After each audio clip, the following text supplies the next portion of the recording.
You ask Tiger to solve. This deals with linear equations with one unknown. The final result is d equals 7. Let's solve it step by step. Group all constants on the right side of the equation. Subtract 4 from both sides. Simplify the arithmetic.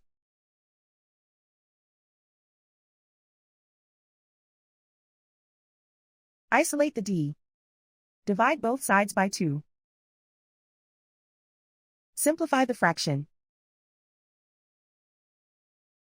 Find the greatest common factor of the numerator and denominator. Factor out and cancel the greatest common factor. And so the final result is d equals 7.